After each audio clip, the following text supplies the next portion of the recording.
Students all of you, आज हम जो आपकी बीएड पार्ट फर्स्ट ईयर में आपका जो टॉपिक चल रहा है अनुदेशन का, जिसमें हम अनुदेशन का अर्थ एवं इसकी परिभाषाओं के बारे में बात कर चुके हैं, इसके प्रारूप के बारे में बता चुके हैं। इससे आगे अनुदेशन के सोपान के बारे में बात करेंगे, इंट्रैक्शन ऑफ स्टेप्स, यानी कि इसके सोपान कौन कौन से हैं उनके बारे में बात करेंगे।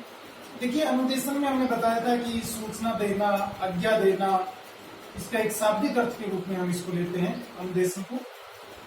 वैसे ये जो कार्य है ये वास्तविक रूप से एक कक्षा के दौरान चलने वाली एक प्रक्रिया है, जिसमें जो शिक्षक होता है वो शिक्षार्थी तक अपने किसी भी विषय वस्तु को पहुंचाने के लिए जो भी क्रिया करता है उसको मुख्य रूप से अनुदेशन कहा जाता है। यानी कि ये जो प्रक्रिया है ये मुख्य रूप से एक कक्षा तक ही चलने वाली प्रक्रिया है। आज हम इसकी कुछ स्टेप्स के बारे में बात करेंगे। तो हम देखेंगे कि सबसे पहले अनुदेशन में प्रयोग की जाने वाली किसी भी प्रणाली, जैसे व्याख्यान है, प्रदर्शन है, सामान्य शिक्षण प्रणाली है, इनमें अनुदेशन के बहुत सारे सोपानों का अनुसरण किया जाता है। इसमें सबसे पहले हम देखेंगे कि उद्देश्यों का निर्धारण, उद्देश्यों का निर्धारण। देखिए, अनुदेशन के उद्देश्य, यानी कि हम कोई भी इंस्ट्रक्शन दे रहे हैं, किसी भी विषय वस्तु को बच्चों तक पहुंचा रहे हैं, उनको कोई भी ज्ञान हम दे रहे हैं, जो भी कुछ उनको सिखाना चाह रहे हैं, तो उसका स्पष्ट उद्देश्य निर्धारित किया जाना चाहिए। इसको देने के पीछे हमारा क्या उद्देश्य है, या इससे बच्चों को क्या प्राप्त होने वाला है, तो स्पष्ट उद्देश्य सुनिश्चित होनी चाहिए तथा प्रशिक्षणार्थियों द्वारा वो उद्देश्य प्रशंसनीय होने चाहिए, यानी कि उनके लिए लाभदायक होने चाहिए। इस तरह के उद्देश्य यदि होते हैं, स्पष्ट होते हैं, सारगर्भित होते हैं, तो वो उनके लिए अच्छे होते हैं। तो अनुदेशन का पहला जो स्टेप है, सोपान है, वो है कि उद्देश्यों का निर्धारण स्पष्ट होना चाहिए। सेकेंड, हम इसमें बात करेंगे तैयारी।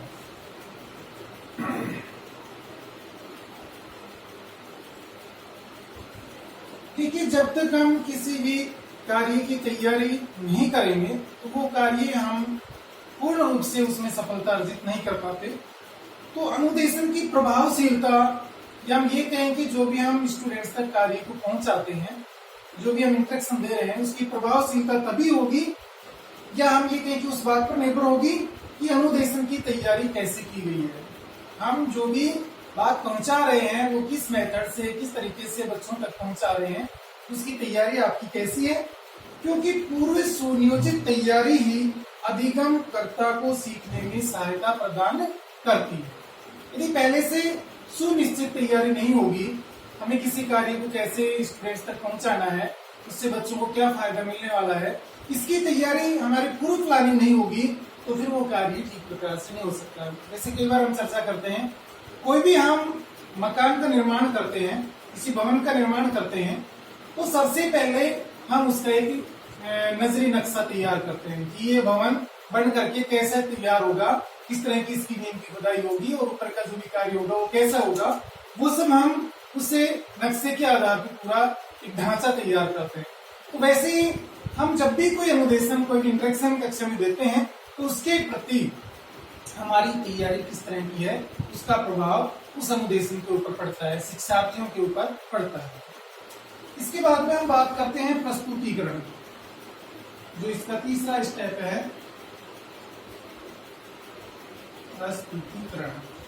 देखिए, आपका प्रेजेंटेशन कैसा है।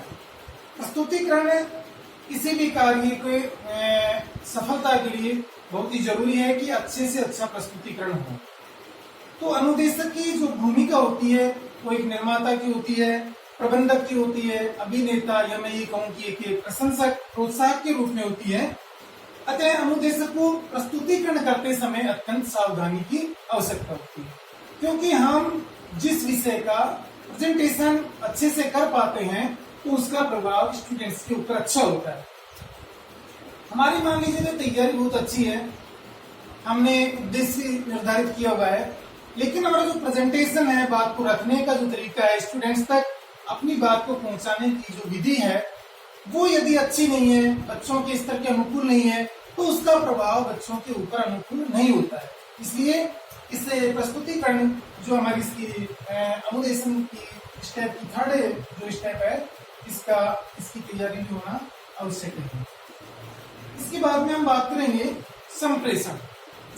संप्रेषण में क्या होता है, एक तरह से विचारों का आदान प्रदान होता है।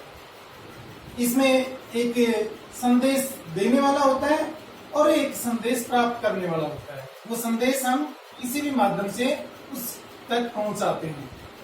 तो संप्रेषण यदि इसके शाब्दिक अर्थ के आधार पर देखें,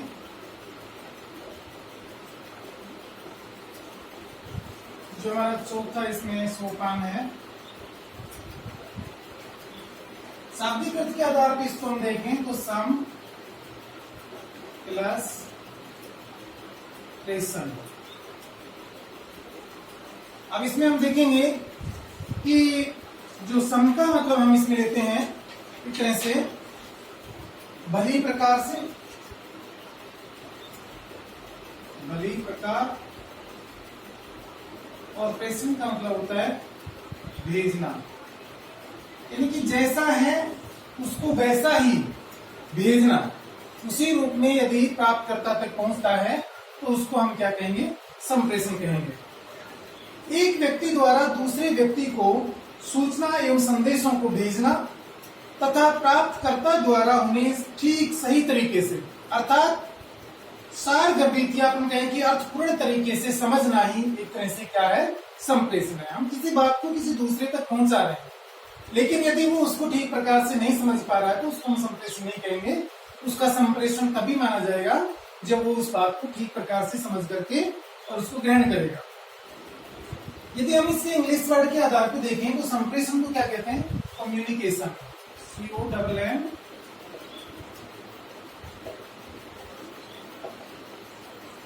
ये जो कम्युनिकेशन, ये अंग्रेजी भाषा का शब्द है जो लैटिन भाषा के कम्युनिस शब्द से बना है। और इस जो कम्युनिस्ट शब्द है इसका अर्थ होता है सामान्य विचार, सामान्य विचार एवं भावनाओं का आदान प्रदान, आदान प्रदान से लिया जाता है। इनकी जो भी विचार होते हैं, उनका जो विभाव होते हैं, उनका जो आदान प्रदान होता है, उसको हम क्या कहेंगे, संप्रेषण कहेंगे।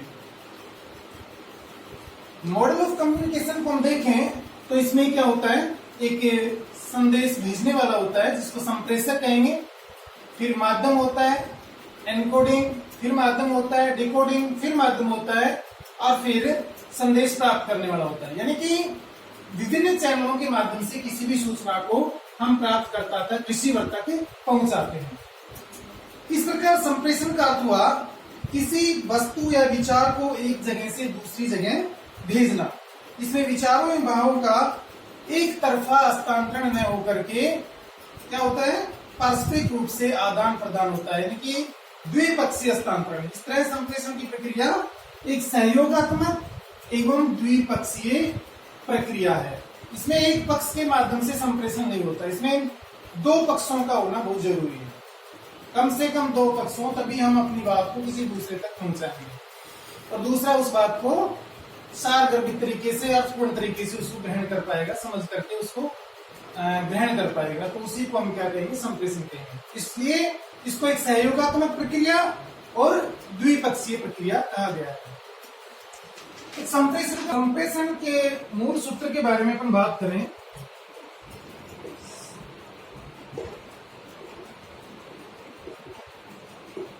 तो इसमें होता है किसने कब किसको क्या कहा और उसका क्या प्रभाव पड़ा। किसने किसको कब कैसे और क्या कहा और उसका क्या प्रभाव पड़ा, ये संप्रेषण का एक तरह से मूल सूत्र है। अब हम इससे अगली स्टेप पे बात करेंगे, आत्मीकरण। पांचवी स्टेप क्या होगी, आत्मीकरण। आत्मीकरण में क्या होता है? किसी भी विचार को एक तरह से आत्मसात कर लेना, उसी को हम क्या कहेंगे? आत्मीकरण कहेंगे। संप्रेषित विचारों को छात्रों द्वारा आत्मसात किया जाना चाहिए ताकि अनुदेशक छात्रों में विश्वास जागृत कर उसके लिए प्रेरणा का स्रोत बन सके। यानी कि अनुदेशक में एक विश्वास जागृत बच्चों के प्रति तभी हो पाएगा, बच्चों में अनुदेशक के प्रति विश्वास जागृत तभी हो पाएगा जब वो उनमें आत्मीकरण की भावना का विकास वो करा पाएगा। इसके बाद में हम बात करते हैं मूल्यांकन। मूल्यांकन मतलब क्या होता है? मापन प्लस मूल्य निर्धारण। मूल्य निर्धारण। देखिए, मूल्यांकन में क्या होता है? एक मापन हो और एक मूल्यांकन। तो मापन जो होता है वो मात्रात्मक रूप से होता है, लेकिन जहां पे अपन मूल्यांकन की बात करते हैं वो मात्रात्मक एवं गुणात्मक दोनों रूपों से किया जाता है।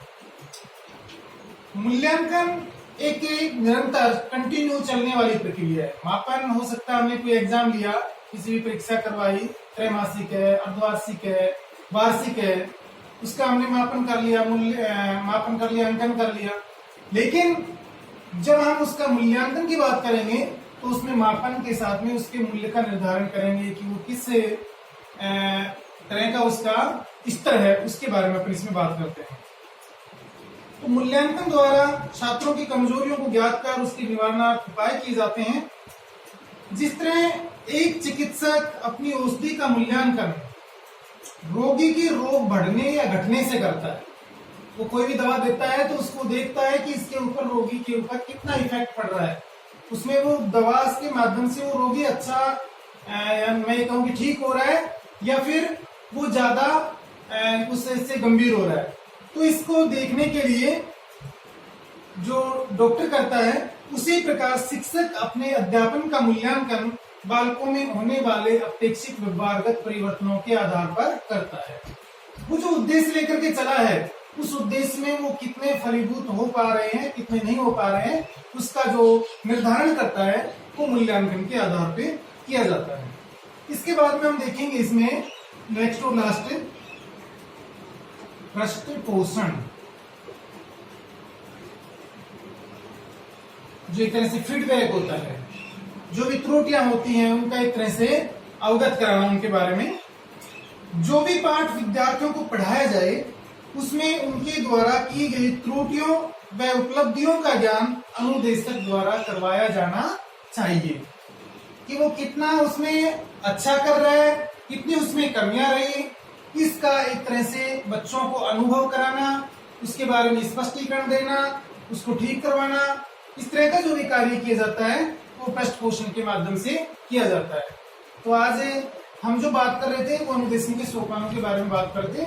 तो इसके कुछ ये 7 स्टेप हैं जिनके माध्यम से ये प्रक्रिया चलती है। यानी कि इसके माध्यम से ही जो शिक्षक है वो अपनी बात को शिक्षार्थियों तक पहुंचाने का कार्य करता है। ठीक है, ओके, थैंक यू।